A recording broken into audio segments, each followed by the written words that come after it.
It's over. So I'm jumping on, have a little bit of time with you guys, vent a little bit, try to feel a little bit better about what happened today. It's been a rough couple weeks. I think we all know that. It has not gone the way that we had hoped, not the way the season has started, but nevertheless, here we are, right? Season is now officially in the books. Playoffs, again, elude us for 12 consecutive seasons. So, I thought it would be good to get on here. Obviously, if you guys watched the morning show, you know that I went to the game today. It was my birthday present, which I feel like I should be refunded for, right? Like this was hundreds of dollars that that I spent to get to. Well, I didn't spend, but my wife bought for me. $80 in parking and everything else that went on top of it to get 6 points, to get 2 field goals and 1 missed field goal on top of that. So the entire thing was an absolute disaster. Travis, what's up, man? Thank you for joining, doing some venting. So I don't know if you watched it, but I'd love to get your thoughts as we go here. But yeah, just a disaster from start to stop, and it was bad. I think the fan base was a little delusional with what Mike White was, and I've been saying it for quite a while. It's really tough to witness. It really is. And Travis, you've been with us for a long time. You've been from the beginning, right? Jaguars are doing outstanding. And really, and I'd love to hear what you think on this, but I think it's the fact that nobody got in the way of Trevor Lawrence's development. I know Urban Meyer tried to, but nobody at any time, there was never a time in the last 2 years that Trevor Lawrence has faced the ridicule Zach Wilson has, the roller coaster ride that Zach Wilson has had to deal with. So I think it's kind of, it just adds to what this season ended up being because of the fact that not only did we not make the playoffs, but now we're in a situation to where we don't know where to go from here, right? I mean, you got a good defense, you've got some nice offensive players, you've got some nice weapons, but the quarterback position is now a complete disaster. I mean, there's no other way to say it. It's just an absolute disaster because of what they did to Zach Wilson. And I don't know if he's going to be a great quarterback. I don't know if he's going to be a serviceable quarterback. I really don't know what he's going to be. But I think what we did was destroy him, really. And I hope we could turn that thing around, and I hope to God that we could get him back on track, right? Because after less than 2 years to give up on a quarterback just seems it seems stupid. It really does. I don't see how that would work, but apparently that's what the fan base wants, and I've been arguing that that's not the way to go, right? And that Mike White is not the way to go, and that showed today. Like that game. Being at the game, like we went to the game, it was so bad. It was so bad. Everything from the get-go was really weird because, when they're taking their practice snaps before the game starts and they're out there in formation, they're running some plays, like Ty Johnson's out there.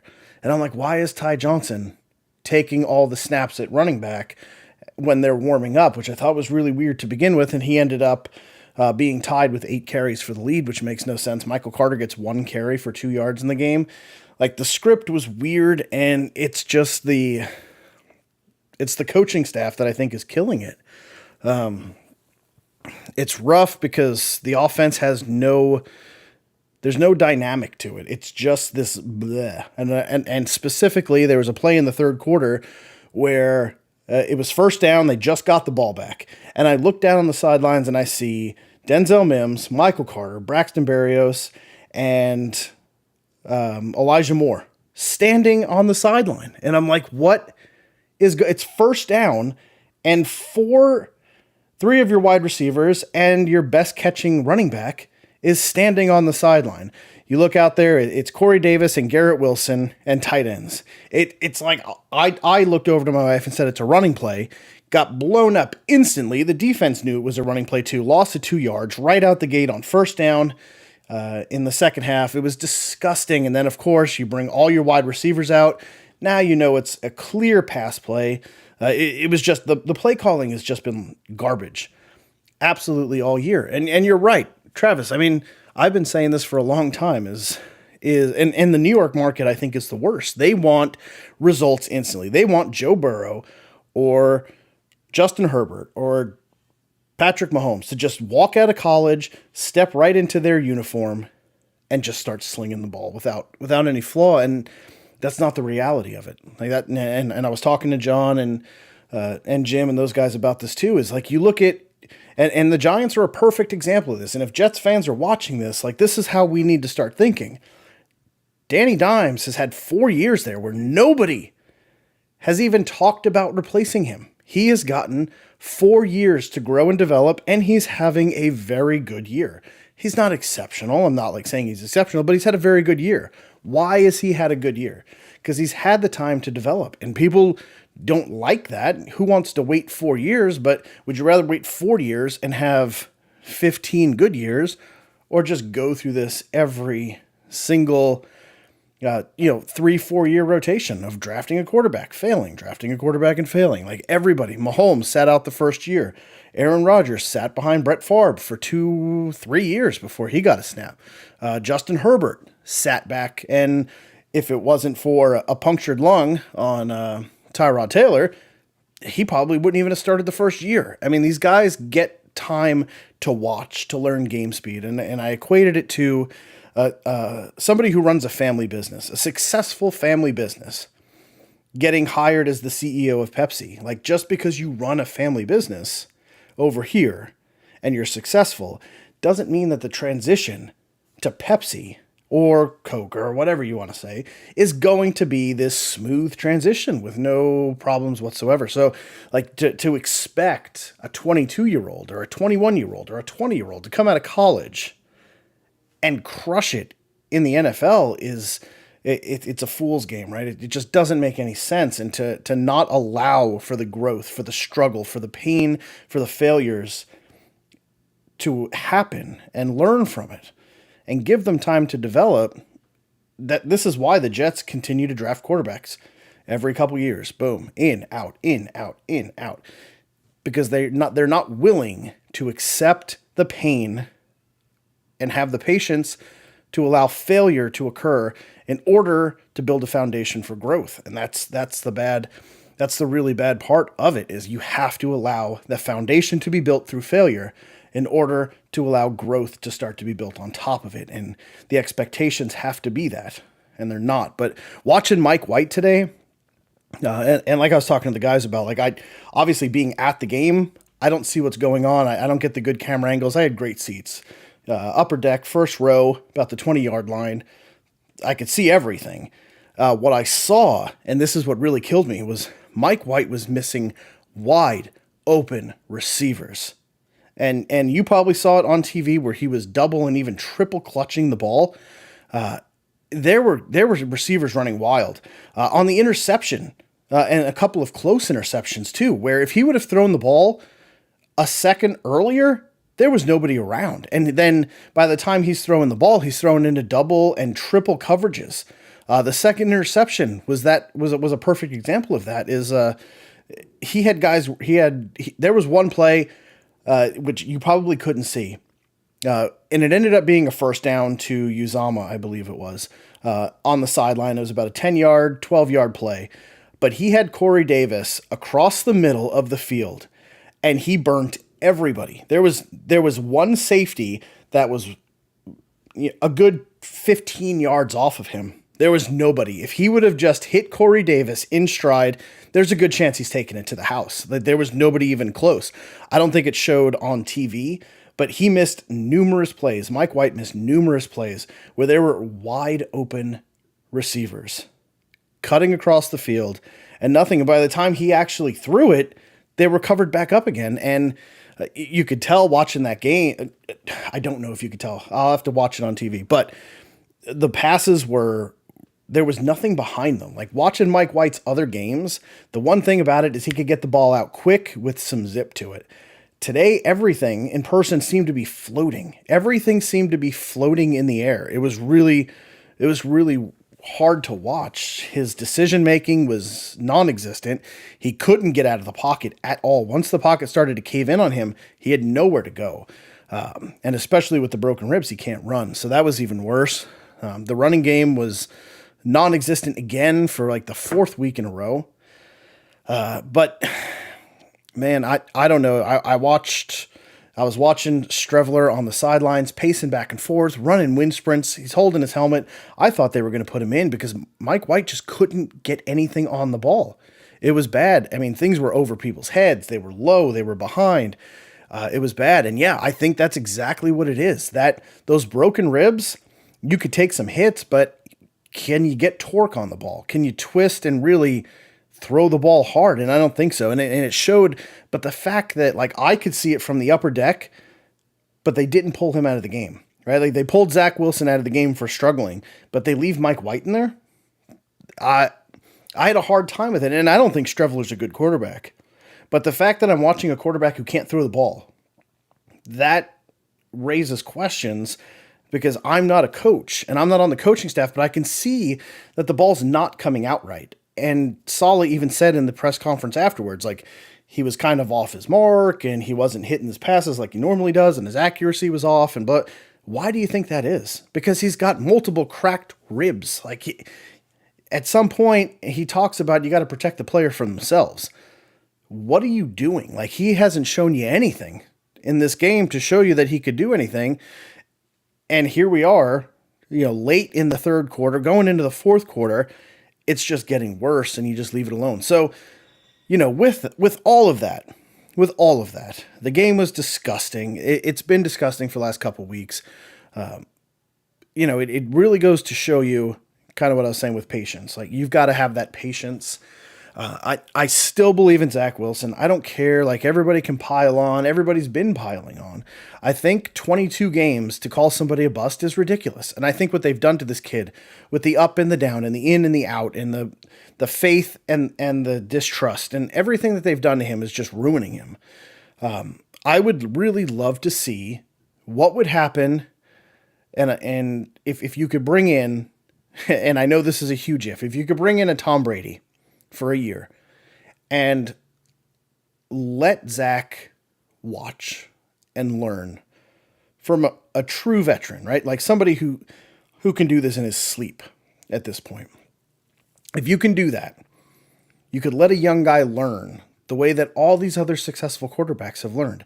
Because outside of Joe Burrow, who has just stepped in and just went without issue? Nobody. I mean, it's crazy. Even Patrick Mahomes had the almost entire first season to sit back and learn, right? And he's in an extremely friendly offense with a very seasoned coach and offensive coordinator. Like, you got Zach Wilson working with coaches that have the same amount of experience in the NFL that he does. So it's crazy to think about. But I think that's what we got to get back to. We've got to get somebody in there that can teach this kid before we end up down this road of drafting another quarterback in 2024. And this cycle just continuing and continuing. So Travis saying, didn't want to use Strevler because he assumed Hawks prepare for a running quarterback. That might be, but at that point, Mike White could not get it done. So what are you going to... Put Flacco in. Put somebody else, somebody in that could throw the ball. And Flacco's a statue, and he looked terrible in his last game. But it's definitely this. It was something to where even if you put him in for a couple of trick plays, I don't care. Put Strevler in and kind of use him like Taysom Hill.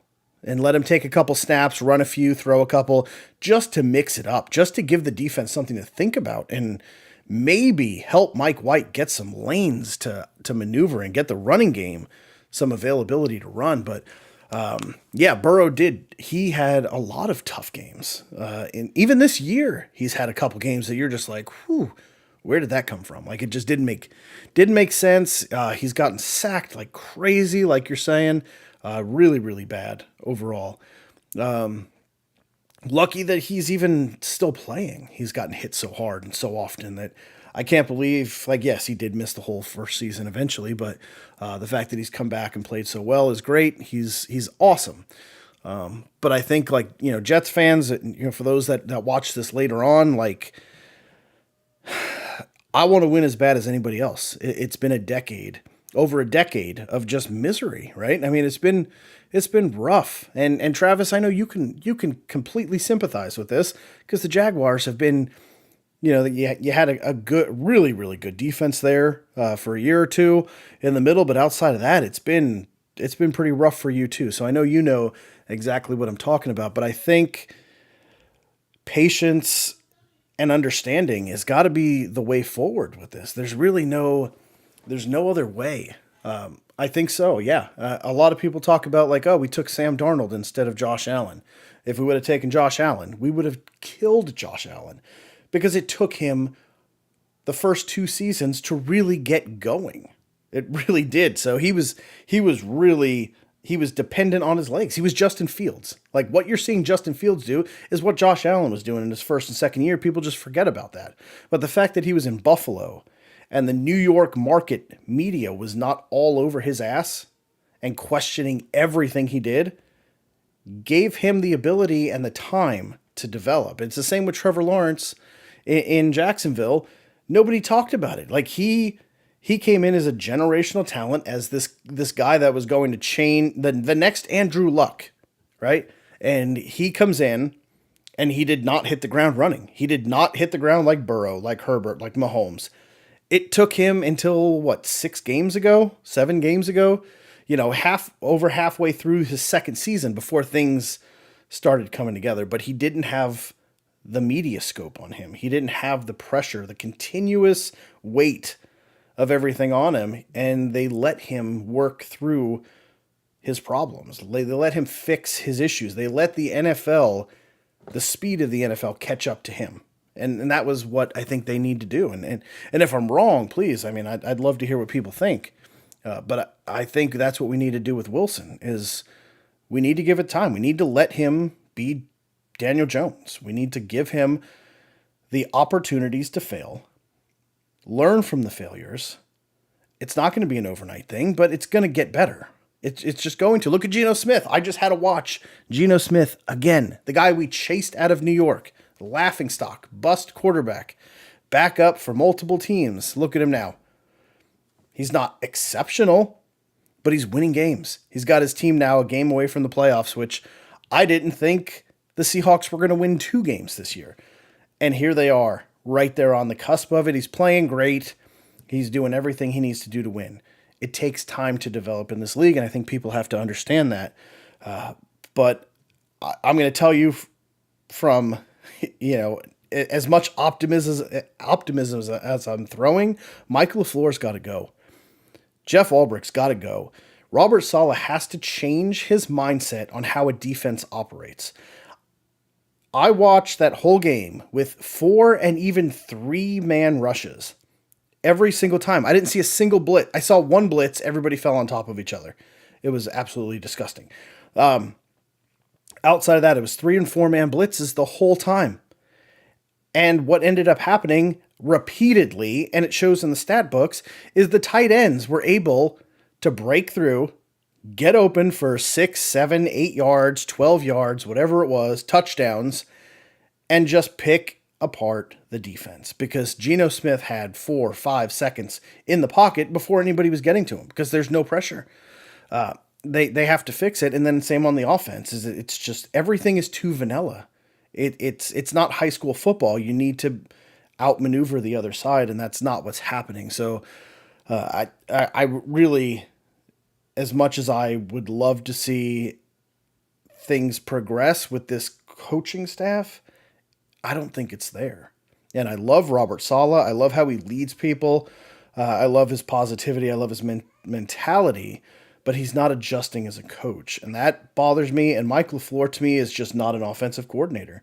I think we have to bring in an offensive coordinator that could design plays to optimize the talent and skills of the players on the team. They're calling the plays for Mike White, but they're not calling the plays for Zach Wilson. And I think that's where Zach Wilson's failing, because they're not creating those opportunities for him to get into good positions, to have some success. So it was rough to watch today. I don't really know how else to say that, because it was just like, I watched the offense go on the field and I'm like, here comes another 3 and out, and boom, boom, boom, 3 and done. It was really bad play calling, just disgusting. Like, as a fan, I was calling out what the Jets were going to do and I was getting it right. So the Seahawks defensive coordinator was definitely getting it right. So we got a long ways to go. We really do. The offseason's coming. There's work to be done from the top down. LaFleur's got to go. Albrecht's got to go. And if Saleh wants to keep his job, he's got to get creative. He has to get creative. He has to throw away this worked in San Francisco mentality, and he needs to use his guys to the best of their abilities. There's a lot of talent on defense, and it's being wasted. So I hope Robert Saleh can sit back in the offseason, because that's where we're at now, and look at the skill sets of the guys that he has, the weaknesses of the guys that he has, because we're going to have to bring in some new bodies. If he can do that, we've got a lot of talent. And I'm not going to say we don't. I think we have a lot of talent on the offensive and defensive sides of the ball. We just have to find a way to utilize that talent and not try to fit it into the box that they want to play within. So I think if they can do that, if they could say, we've got Zach Wilson, who has exceptional abilities to throw on the move, let's pepper a little bit of that into this, right? Let's get the running game going, right? Breece Hall back next year is going to be a huge boost. The season went down. When he went down, Elijah Vera Tucker coming back, huge cog on the offensive line. That hurt as well. So there's going to be players coming back that's going to help things out a lot. But the offensive line is going to get overhauled. A lot of free agents there as well. Safeties, a lot of free agents there. Linebackers are aging. We've got to address that too. So there's some nice foundational pieces, but man, if this coaching staff doesn't figure out how to create opportunity with the skills that the players on the team have, and not try to make the players fit into the scheme that they want, I think until that happens, we're just going to be in this carousel again, right? In 2 years, we're going to be hiring a new head coach. We're going to be bringing in a new quarterback. We're going to be bringing in a whole new offensive coaching scheme, defensive coaching scheme, everything. So, and it's going to be this whole, all right, now we've got to adjust to this new scheme and this new style, and another year is going to go by, and here we go again. So for Jets fans, man, hey, keep your heads up. Stay positive, please. I know it's hard, and like I said, I watched the game. I spent hundreds of dollars to go watch that abysmal 6-point Jet offensive performance. And I thank you guys for listening to this, because it feels good for me, because I had a lot of pent up anger and pain from all this. So thank you for letting me vent, if nothing else. I do appreciate it. I don't know which way we go from here, but I do believe Zach Wilson can still be salvaged. And I think it's going to be through getting a veteran quarterback. We have to bring in a vet that can stabilize things, that can handle the New York media, and that can groom a young guy coming up behind him, right? Like Joe Flacco didn't have to deal with that in Baltimore. Like, real tough segment there. You had like one postseason in the spotlight. Otherwise, you're in Baltimore. Nobody cares, right? So, Brady, Rodgers, something of that nature, who's just dealt with this over and over again, would be great. I don't know if they could afford it. I don't know if they could swing it, but man, to bring in somebody like that and just let them stabilize the franchise a little bit, groom the youth, and bring a calm over the organization, I think is what this team needs more than anything. So we'll see what happens going forward. Like I said, and I needed to take a few minutes to vent, man. And Travis, thanks for chatting with me, man. I appreciate it. We got some people watching, but kind of quiet. I think taking it all in as well. But I do appreciate you jumping in. I'm not going to stay on too long since it's not too hot. But yeah, thank you guys. Stay positive. We're gonna go. We'll be breaking down the draft and what's to come next week after this everything settles into place and we know what's going on and needs and all that good stuff. But tough. This is definitely tough. But yeah, guys have. I hope you had a great weekend though. I hope there was positive with New Year's and you had a good time, and this was just a small little dimple in the weekend, a little negative pin poke there. So, yeah, man, please if come back and chat with us because we're gonna be doing this all off season. Like we always do. So Jets fans, Jets Nation, show me a little bit of love. Show the channel some love. Jump in here with us. Subscribe. Set that alert. Come chat with us whenever we're on. So I love hearing what you guys think, and it's a really good barometer to see if I'm way off target, which is nice to know when I'm steering too far off in a direction. So, but yeah, please have a great night. And have a great week going forward. And I'll see you guys real soon. So until then, have a great one. Peace out, guys.